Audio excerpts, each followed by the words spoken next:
Imboni TV. Ndagusuje kandi mwifurije byiza nose ratandukanye wowe nshuti muvandimwe uteza amatwi ndetse ukurikiye ibiganiro binyura kuri iyi itano channel yanyu yitwa Imboni TV. Nge nitwa Ajabo Marashimbaye, ikaze muri aya makuru agezweho. Tugiye gusura muri sabazo bwo hagati akomeje kuvuga amakuru menshi cyane.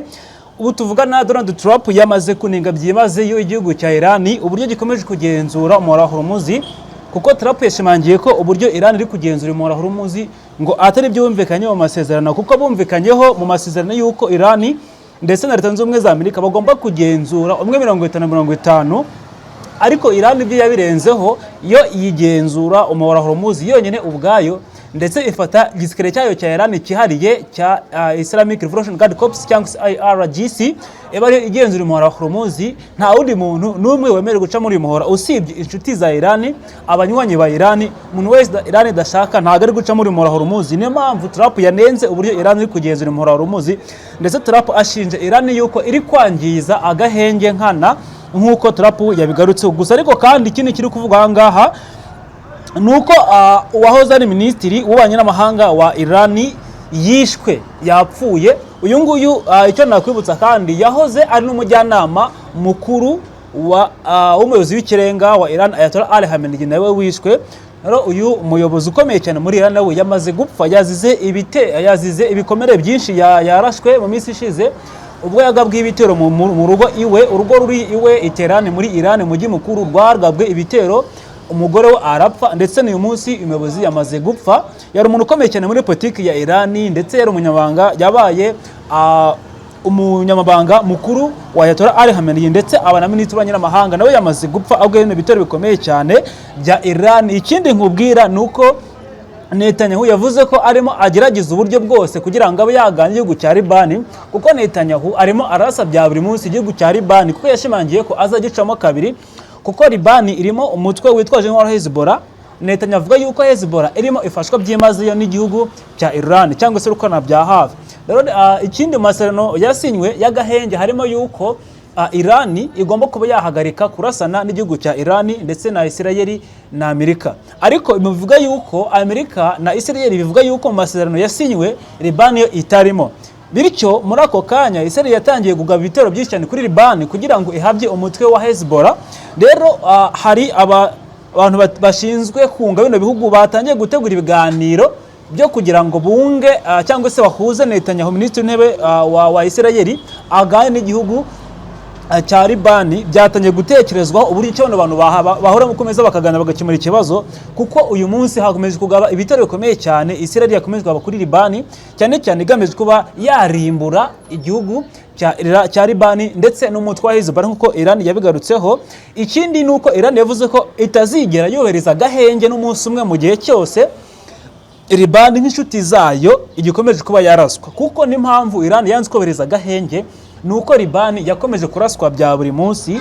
Rero niyo mpamvu abantu bashinzwe kunga ibihugu harimo nka Pakistan n'abandi benshi batangiye kuza nk'abajyanama cyangwa se abahuza kugira ngo bahuze minisitiri w'intebe w'igihugu cya Israel Benjamin Netanyahu ndetse na Liban. Hatengwe gutegurwa ibiganiro kugira ngo iyi ntambara ihagarare, kuko Netanyahu yavuze ko icyo ashaka gucamo kabiri Liban cyangwa se agasenya Hezbollah, ndetse ngo bazakwishoboka byose hagerwe ku muhora Hormuz. Ikindi bavuze yuko hari imbaraga z'umurengera zirimo zitegurwa kuri ku muhora Hormuz zikoreshwa nk'uko Trump yabigarutseho. Yavuze ko rero mu gihe cyose Iran iba itumviye cyangwa se itakurikije ibijyanye n'agahenge kubahirijwe, ngo hazakoreshwa imbaraga z'umurengera. Hari n'abavuze ko hashakozamo ingufu zidasanzwe nk'imbaraga za kirimbuzi cyangwa se nk'aho za kirimbuzi kugira ngo umuhora Hormuz ufungurwe, kuko Trump benshi batangiye kuvuga ko yatangiye gutsindwa, noneho agashaka kuzana ibikangisho bitandukanye, harimo no kuvuga ko azaharimbura Iran, ndetse abenshi bakanavuga yuko kuba benshi baramurwanije bakanga yuko yakoresha ingufu z'umurengera mu gufata Hormuz byatumye agabanya ibihano bitandukanye ku bihugu nk'Uburusiya n'ibindi bihugu bitandukanye, kugira ngo ibitoro byahavaga ari amaesase n'amapeteroli bize gukuvura icyuho cyavaga muri muhora Hormuz. Bityo rero Iran yo yakomeje gufunga umuhora Hormuz, hakomeza gutegurwa ubundi buryo bushyashya umuyoboro wagenzurwa ndetse bikaba byagenda neza. Ikindi nuko inganda zo muri Amerika zatangiye kugenzura uburyo bundi bushyashya ibintu byakorwa kugira ngo umura Hormuz ube wafungurwa nk'uko byagiye bigaragara byinshi cyane byagiye bijya hanze kugeza uyu munsi. The United States military began major combat operations in Iran.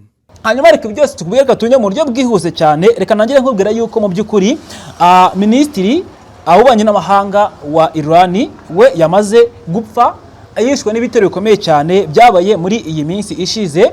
Rero ku rugo rwo muri Iran rwagabyo ibitero bikomeye cyane muri imishize by'intambara igihugu cya Iran cyari cyagabweho n'igihugu cya Israel. Rero birangira umugore we apfuye hagamo n'abandi bantu benshi.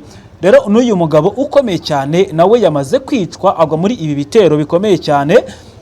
Ariko kandi bishimangirwa na benshi yuko uyu mugabo yari umuntu uvuga ari kumvikana kuko yabaye umunyamabanga wikariye w'umuyobozi w'ikirenga Ayatollah Ali Khamenei wamaze iminsi atabarutse watabatswe ya 28 Gashyantare 2025 n'itandatu bw'intambara yatangiraga. Umugore nawe agwa muri iyi ntambara, umuryango wose barawujimije. Rero ikintu gihari nuko yamaze kwitaba Imana azina ibitero bikomeye cyane umunyamabanga uwahoze ari umuntu wakuze ukomeye cyane nk'uko byatangaje. Rero byatangajwe n'amakuru byo muri Iran, rero byatangaje ko hoza ari minisitiri w'ububanyi n'amahanga wa Iran yitwa Kamali Karenzi yapfuye nyuma y'ibikomere bitandukanye bikomeye cyane yatewe n'ibitero bikomeye cyane byagabwe ku rugo rwe. Uyu Karenzi rero yarazwi cyane muri politike y'igihugu cya Iran ndetse kandi yarazwi nk'umunyapolitike ushyigikira impinduka cyane cyane mu gihugu cya Iran. Ikindi nabikubwiye nk'uko yabaye umujyanama wihariye wa Ayatollah Ali Khamenei wapfuye ku ikubitiro ubwo intambara yatangiraga. Ikindi wamenya kuri uyu nguyu nuko yari umuyobozi ukomeye cyane, ndetse ikindi nuko yari minisitiri w'ububanyi n'amahanga wa Iran kuva mu 1997 kugeza mu 2005 w'igihugu cya Iran. Yarakomeye cyane kuko yarazwi nk'abantu bakomeye cyane muri iyi politiki ndetse bazi uburyo nucleaire hano muri Iran zitegurwa cyangwa se n'uburyo zicurwa. Ikindi benshi mu byatumye araswa n'urugo rwe n'ibihugu nka Israel ndetse na Amerika nuko bari bazi neza yuko kuba yakoranye na Ayatollah Ali Khamenei yarabaye minisitiri w'ububanyi n'amahanga azi politiki y'igihugu cya Iran. Bityo rero bashimangira yuko abategetsi bakomeye cyane bari ku rutonde rw'abagomba gupfa nawe agomba kuzamo kuko azi byinshi cyane. Hanyuma rero urubuga rw'itangazamakuru rwitwa Jamal rushyigikiye impinduka nyinshi cyane rwatangaje yuko ku ya mbere Mata yuko uyu nguyu Kamali yari yarashwe mu bitero bikomeye cyane kuri uyu munsi byanaguyemo n'umugore we nk'uko byatangajwe n'abantu batari bakeya. Kandi mubwire yuko hari abantu benshi bari munsi y'imyaka 14 muri Leta Zunze za Amerika bafite ihahamuka. Abana benshi bari munsi y'imyaka 14 mu gihugu cya Iran bamaze guhamurwa n'ibitero bikomeye cyane Israel ndetse na Amerika byakomeje kuba ku gihugu cya Iran. Nuvuga ngo abana benshi barwaye hamuka ko n'akantu gato kumvikanye niyo ari foke iguye hasi hari abana benshi bitabikanga kuko bamaze guhaburwa n'ibitero bikomeye cyane. Ikindi nuko abana benshi bagera kuri 20% muri Iran bari munsi y'imyaka 20. Nuvuga ngo 20% batuye Iran ni abana bari munsi y'imyaka 14. Bitewe n'uburyo bamenyereye guhanganamo ibitero n'uburyo bwabo bamenyeremo bafite imitima yoroshye barahabutse ku buryo akantu kose kikanze cyangwa se gakomye bahita bumva ko barashwe bakumva yuko bakwiye kujya bihisha bakagugira ihumure. Abantu benshi barahabutse. Ikindi nuko bamaze kwikanga. Ikindi hano tugarukaho muri iyi ntambara nuko Trump we yashimangiye ko azakoresha imbaraga zose z'umurengera kugira ngo afungure umura Hormuz kuko yanenze uburyo ki Iran irimo ikoresha ifungura ndetse iyobora umura Hormuz nk'uko yabitangaje, kubera ko mu masezerano y'agahenge yumvikanyweho yarimo ko Iran ndetse na Amerika bagomba gufatanya kugenzura uyu muhora Hormuz. Umwe akagenzura 50-50, umwe akagira icyo afata n'undi icyo afata. Noneho bukeye mu masezerano bari basinye bari bumvikanye ko Iran itagomba kuraswa, ariko no Israel ndetse na Amerika bashimangira ko batabyemera ngo kuko Iran irimo umutwe witwaje nk'ora Hezbollah, bityo rero ngo Hezbollah igomba kuraswa ndetse ikaba yatsemyingwa cyangwa se ikarimburwa. Bityo rero Iran yiyemeza gufunga umura Hormuz bundi bushya kuko kugeza uyu munsi amaze gucamo amato make cyane ukurikije n'ayarateganijwe kuba yaranyuzemo. Impamvu rero Iran yavuze ko mu gihe cyose Iran ikiri kuraswa umuhora Hormuz uzakomeza gufungwa kugeza igihe runaka kitazwi Iran kugeza Iran irekeye kuraswa. Israel itangaza ko izakomeza kurasa igihugu cya Iran kugeza ngo iciyemo kabiri cyangwa se Hezbollah ikaba yarandurwa kuko ngo Iran ifatanya na Hezbollah byemaze cyangwa se bya burundu. hanyuma kandi ikindi kiri kuba kuri uyu muhora ndetse na Trump nuko yanenze uburyo ki uyoborwa. Trump kandi yanenze uburyo ki Iran yishyuza abantu baca muri muhora Hormuz, kuko Iran yashyizeho uburyo bwo kwishyuza amato aca mu muhora Hormuz. Ano nta mafaranga avuye muri ubwo bwishyu cyangwa se abantu bambukije amato yaho muhora Hormuz ajyanye ibitoro nk'amapetroli n'ibindi bitandukanye, aya mafaranga akazajya z'icyuho cyangwa se akaza kuba yasana ibikorwa remezo byangiritse cyangwa se byangijwe n'iyi ntambara muri Iran nk'uko Iran yabitangaje.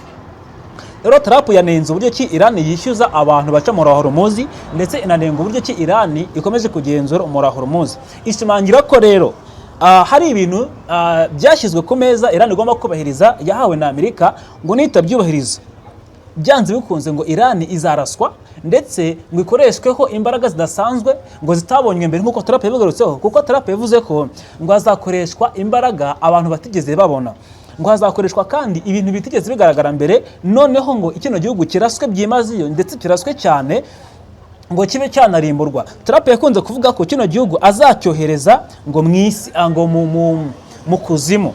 Trump yavuze ko ngo azagendera umuyonga. Ni ukuvuga ko rero benshi bashimangira ko ashobora kuzana imbaraga cyangwa se ingufu za nucleaire cyangwa se ingufu za kirimbuzi n'intwaro za kirimbuzi, kugira ngo icyo gihugu yita ko azakijyana mu muriro cyangwa se mu kuzimu akirimbure, bitewe n'uko cyanze kubahiriza ibyo yagisabye bikuye muri bya bintu bigera kuri 10 cyangwa 15 bahaye Iran kugira ngo ibiganireho. Bimwe mu byo bumvikanye harimo guhagarika iyi ntambara, harimo kugenzura uyu muhora Hormuz Amerika ndetse n'igihugu cya Iran, harimo kandi guhagarika intambara mu bihugu bitandukanye nka Yemen, muri Libani n'ahandi hatandukanye. Ariko ibyumvikanye muri ibyo byose nta na kimwe kiri kubahirizwa, ahubwo nuko icyatangaje benshi nuko Iran yo yakomeje gusaba yuko Libani yareka kuraswaho ibisasu bya buri munsi. Noneho ni nabyo byatumye ikomeza gufungura uyu muhora nk'uko twabigarutseho. Rero ibintu byakomeje kugarukwaho bavuga yuko uyu muhora uzafungwa kugeza igihe cyose Israel irekeye aho kurasa ku nshuti zayo za Libani, ndetse kugeza igihe cyose izarekeraho kuba yakomeza kurasa kuri kino gihugu, kuko byakomeje gutera inkeke abantu benshi batandukanye, ndetse bigaragaza yuko hari benshi batabyumva neza uko abenshi bakwiye kuba babifata. Hanyuma kandi ikindi kiri kuvuga ahangaha muri iyi ntambara ni ibijyanye n'ukuntu umura wafungurwa Hormuz nk'uko benshi babigarutseho, kuko benshi bashimangiye yuko byafungurwa. Ikindi uko hari ibitero byinshi byakomeje kugaragara mu ijoro ryakeye kuri Libani, hakomeje kuba ibitero bikomeye cyane muri Libani, ndetse hari n'ibisasu bindi byakomeje kumvikana i Tel Aviv muri Israel byakomeje kuraswa n'ibihugu bitandukanye, aho kugeza uyu munsi hamaze gupfa abantu benshi cyane muri Libani, kuko abantu barenga 200 barapfuye, abandi benshi kandi bo barakomeretse nk'uko byatangaje n'ibitangazo kuri bitandukanye. Nk'uko rero byavuzwe n'abatari bake, habereye intambara ikomeye cyane mu ijoro ryakeye hagati ya Hezbollah ndetse n'igihugu cya Israel, kubera ko Israel yagiye igaba ibitero byinshi cyane kuri Libani, ndetse kandi muri iri joro ryakeye humvikanye ibintu byinshi bikomeye cyane nka za rokete nyinshi zumvikanye mu mujyi muri Beirut n'ahandi hatandukanye. Byari ibintu bikomeye cyane muri Libani, ndetse ibyo nabyo byatumye bihimura barasa muri Israel i Tel Aviv mu mujyi mukuru Israel. Hakomeje kuraswa ibintu byari bitoroshye cyane, kubera yuko kandi ntabwo byari byoroshye. Israel ivuga yuko izakomeza kubarasa byanze bikunze. Abantu benshi rero bapfuye, abandi bakomeretse. Kugeza uyu munsi ntabwo abenshi bigeze basinzira, ahubwo bakomeje kumva ibiturika, ndetse bashimangira ko ibintu byagorana. Ikindi nuko bavuga ko nubwo intambara ngo yarangira, nibara ngo bizatwara igihe cy'umwaka umwe kugira ngo ibintu bisubire ku murongo nk'uko byakagombye. Ni ukuvuga ngo kubera ko ibikorwa remezo muri Iran byangiritse, haba ibitwara peteroli, ibikorwa bya civile n'ibindi bitandukanye, ngo bizasaba nibura umwaka kugira ngo nibisubire ku murongo. Ni ukuvuga ko kubera ko ibikorwa remezo byinshi byangiritse, kuba urujya n'uruza rwakomeza uko rwari rumeze, ibintu bigasubira ku murongo. Ibintu byinshi kubera ko byarasenywe, Israel na Amerika zarabirashe muri Iran, ngo nubwo intambara yarangira aka kanya tuvugana, ndetse umura Hormuz ukaba wafungurwa, ngo byagorana ko ibintu byongera kujya ku rwego rwiza nk'uko mbere byahozeho. Kuba ibintu byarahenze, abantu benshi bavuga ko hari byakomeza guhenda. Hari umusesenguzi uvuga y'ikinyamakuru BBC kuri Radio 4 yavuze ko nibura byafata umwaka wose kugira ngo bongere gusana ibikorwa remezo bya Iran, ndetse kandi bongere bashimangire uburyo kino gihugu cyakongera kwiyubaka, kikongera kuba cyazahuka, ndetse kino gihugu kugira ngo ibintu byose bijye ku murongo, isi itekane. Nubwo Amerika yakomeje kugerageza kugira ngo igabanye ibihano ku Burusiya, ndetse ayo masezerano yanasinywe harimo ko Amerika izavanaho ibihano yafata igihugu cya Iran mu masezerano y'agahenge yasinywe. Noneho yavanaho ibyo bihano, noneho Iran igakunda ikareka umuyoboro wa Hormuz ugakoreshwa, ndetse peteroli n'ibindi bitoro bigacamo bikagenda ku isi yose. Ibicuruzwa byakomeje guhenda bigahenduka, peteroli na isase byarahenze bigahenduka. Noneho bashimangira ko byaba ikibazo gikomeye. Niyo mpamvu inganda nyinshi zo muri Amerika zatangiye gutekereza uburyo zashaka ikindi gisubizo, kuko Trump bese bavuze ko yakozwe n'ikimwaro, ndetse bagashimangira ko yaragiye kwinginga Iran ndetse agasaba ibihugu bitandukanye kugira ngo bize kumufasha gufungura mu Hormuz, bimufashe kuwufungura, ngo ari ugutsindwa gukomeye cyane. Rero ngo yitsinzwi ikomeye ya Trump ngo ni ikintu kigaragaza yuko rwose yatsinzwe, ndetse ko kuba akeneye imbaraga z'amahanga, nubwo OTAN ndetse na NATO babyanze ko yakoresha imbaraga z'umurengera, ariko yavuze ko mu gihe yazabona ari ngombwa yuko za mbaraga z'umurengera azazikoresha kugira ngo nibura asubize ibintu ku murongo, ndetse abisubize uko byakagombye kugenda. Bityo n'ikimwe aravuga ko cyakwiriye, kuko ubukene buri ku isi kugeza uyu munsi, ibintu byarahenze, murabibona abahaha hirya no hino, mubona ko ibintu byarahenze ndetse bikanahenda kubera iyi ntambara. Ndetse ngo nubwo yarangira byafata igihe, kuko ibikorwa remezo byinshi byarasenyutse muri Iran. Rero niyo mpamvu bavuga bati isi irahenze, cyangwa se ibintu biriho byinshi birahenze, byazamuye agaciro kubera uruhare rwa Trump muri iyi ntambara, kuko niwe wayitangije na Israel. Bati rero wowe wakozwe n'isoni, ubona ko ibintu byagiye bikurenga.